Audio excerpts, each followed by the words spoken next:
Hello दोस्त, नमस्कार। मैं प्रदीप कुमार फिर आपके साथ। मैं हिंदी पढ़ाता हूँ। उस दिन मैं आपको वर्णमाला में स्वर पढ़ा दिया था। आज मैं व्यंजन की बारी है, तो आज मैं व्यंजन पढ़ाऊंगा। व्यंजन किसे कहते हैं वो सबसे पहले जान लीजिए। व्यंजन मतलब व्यंजन किसी न किसी स्वर के साथ मिलकर बनते हैं, उसे व्यंजन कहते हैं। जैसे का, इसमें आधा व्यंजन खाली आधा का होता है, और इसमें अगर स्वर मिला दें तो पूरा का हो जाएगा। ये व्यंजन है और ये किसी ना किसी स्वर के साथ मिलकर बनता है। तो आप व्यंजन के बारे में जान लेंगे और कितने प्रकार के होते हैं ये जान लेंगे। व्यंजन, वर्णमाला में व्यंजन पढ़ाना है।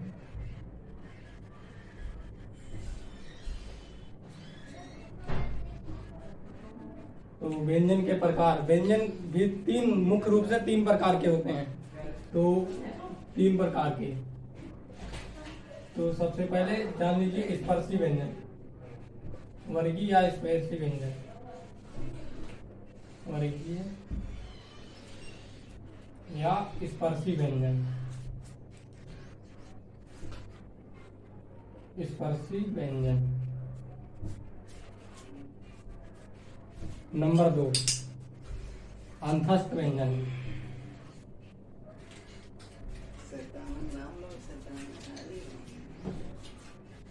अंतस्थ व्यंजन। नंबर 3 संघर्षी व्यंजन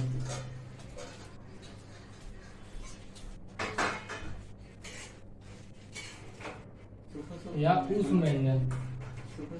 ऊष्म व्यंजन।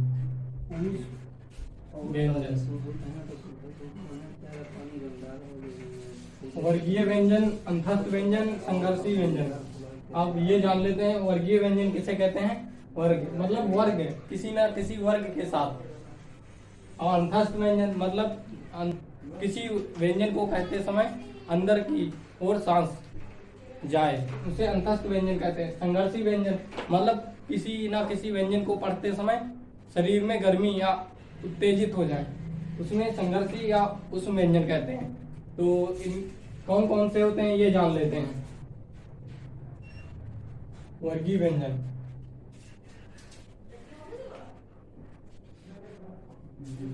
का से लेकर माँ तक स्पर्शी व्यंजन होते हैं। का, खा, गा, घा, ङा, चा, छा, जा, झा, ञ, टा, ठा, डा, ढा, अड़ा, ता, था, धा, धा, ना, पा, फा, बा, भा, मा। अब स्पर्शी व्यंजन होते कितने, तो 1 2 3 4 5। तो इनमें 5 पचम 25 और इनको कहते क्या, इनको वर्ग, का वर्ग, का वर्ग, चा वर्ग, टा वर्ग, ता वर्ग, पा वर्ग। वर्ग कितने हैं, 5। इनकी वर्ग 5 वर्ग हैं। और इनका स्थान देख लेते हैं, कौन कौन से मतलब मुख में किस स्थान से बोले जाते हैं। तो का से लेकर अंग, का से लेकर अंग, कंठ से बोलते हैं इसको। जैसे कंठ, का ये अंदर से आ रही ना, खा ये अंदर से आ रही है इसकी आवाज, तो ये कंठ, इनका स्थान कंठ। और चा ये तालु से आ रही है, चा, छा, जा, झा, ञ, ये तालु से आ रही है। अब टा कहां से आ रही है, टा को पढ़ते समय जीभ तालु उल्टा हो जा रही, मतलब मूर्धा से टा ठा डा डा अड़ा, ये मूर्धा से। अब बात कर लेते हैं ता ता ता, ये दंत से, मतलब पी दांत से आ रही है। ता था दा धा, ये दंत से। अब बात कर लेते हैं पा वर्ग की। पा वर्ग किससे आती है?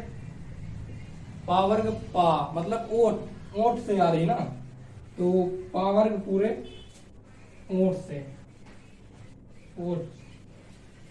इनकी संख्या कितनी है? 25।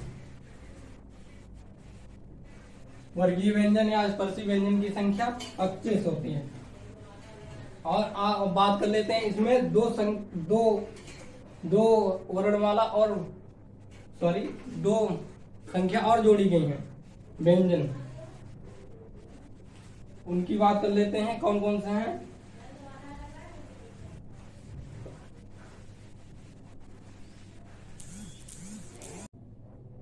वर्गीय व्यंजन या स्पर्शी व्यंजन, इनकी संख्या 25। इनमें दो और व्यंजन मिलाया गया है, ड़ा और ढ़ा।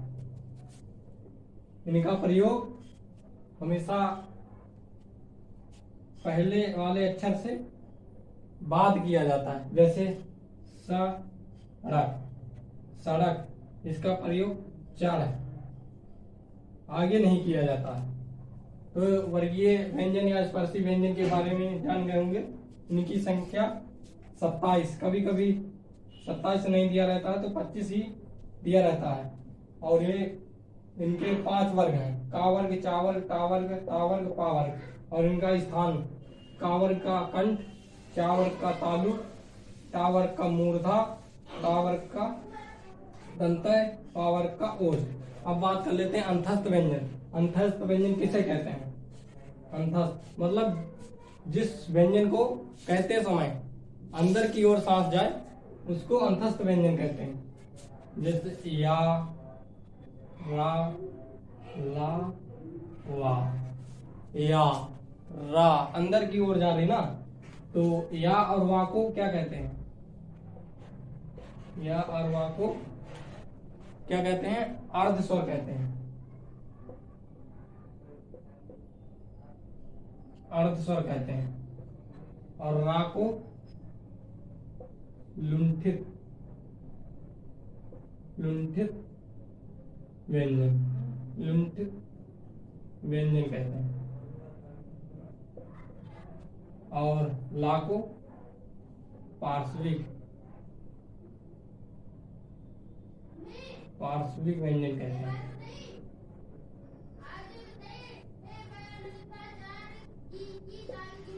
अब अंतस्थ व्यंजन हो गया। आप संघर्षी व्यंजन के पास आते हैं। संघर्षी व्यंजन या उस व्यंजन किसे कहते हैं? जिस व्यंजन को बोलते समय शरीर में उत्तेजना या गर्मी पैदा हो उसे उस व्यंजन कहते हैं।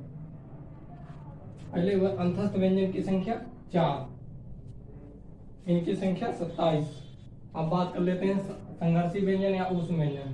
तो ये सा, पेट, छोटा सा, हा। जब हम छोटे थे तो इनको बड़ा सा, छोटा पेट, बड़ा सा, छोटा सा, हा कहते थे। अब नहीं, अब इनको वर्णमाला में स्थान दिया गया है, तो इनका तालव्य, तालव्य, और इसका मूर्धा,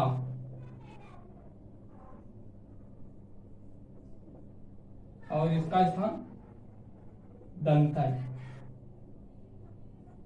इनकी संख्या 4, इनकी संख्या भी 4, इनकी भी संख्या 4, इनकी संख्या 27।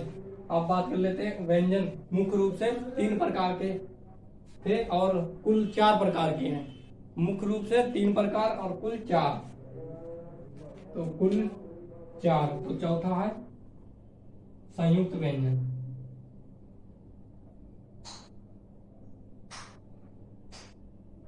संयुक्त व्यंजन, संयुक्त व्यंजन, इनकी भी संख्या 4 है,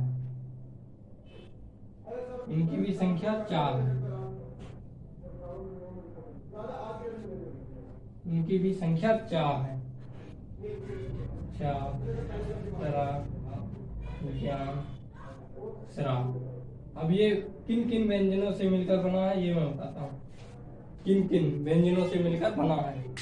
तो चा ये किस किस से बना है? आधा का और मूर्धन्य सा से। त्रा किससे बना? आधा ता प्लस रा। और ज्ञा किससे बना है?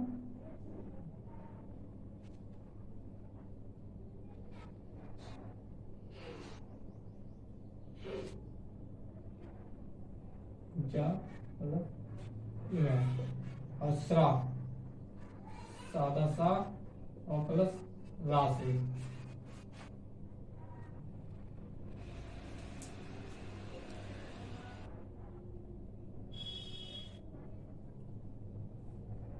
संयुक्त व्यंजन इनकी संख्या भी चार।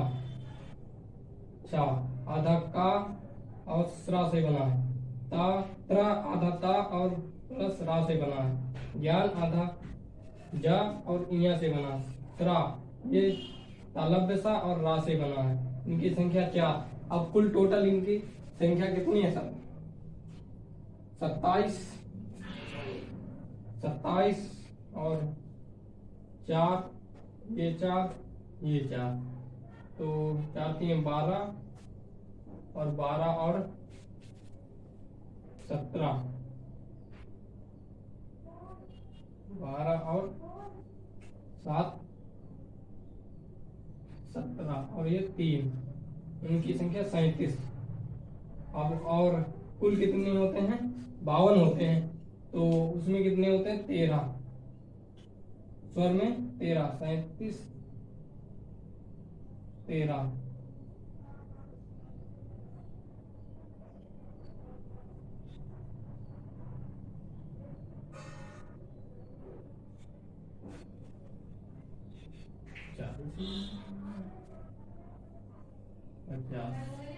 कहीं गलती हुई है। 4 3 12 और 12 7 हाँ 19 और 3 19 और 52 हाँ गलती हो गई थी। 39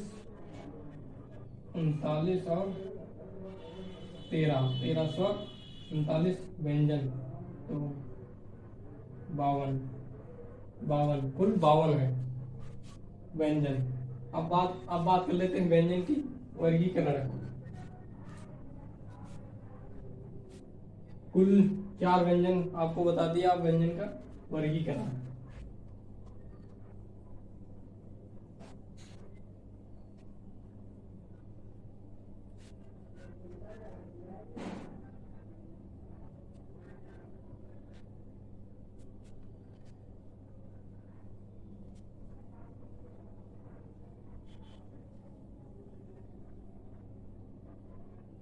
बात कर लेते हैं व्यंजनों का वर्गीकरण।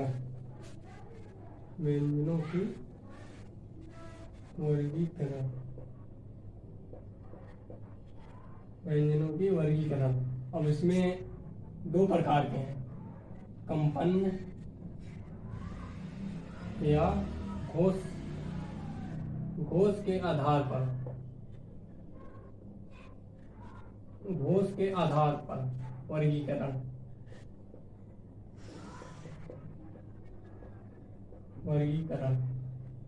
तो इसमें भी 2 हैं। एक अघोष और दूसरा संघोष या घोष। अब कौन कौन से व्यंजन हैं वो मैं बता दूं आपको। इसमें का खा सॉरी का और खा ये का और खा चा छा टा ठा मतलब जितने 1 और 2 आए ये संघोष होंगे। और गा खा चा छा सॉरी जा झा या, मतलब इसमें तीन, 3, 4, 5 वाले शब्द में आए, अंक में आए वो संघोष, और 1, 2 अक्षर में आए वो अघोष। और इसमें सा और धन्य सा, दंत सा संघोष में आते हैं। संघोष में या, रा, ला, वा, हा भी इसमें आती है। और अब बात कर लेते हैं प्राण के आधार पर। प्राण के आधार पर, प्राण के आधार पर वर्गीकरण, इसमें भी 2 प्रकार के हैं। अल्प प्राण, महाप्राण।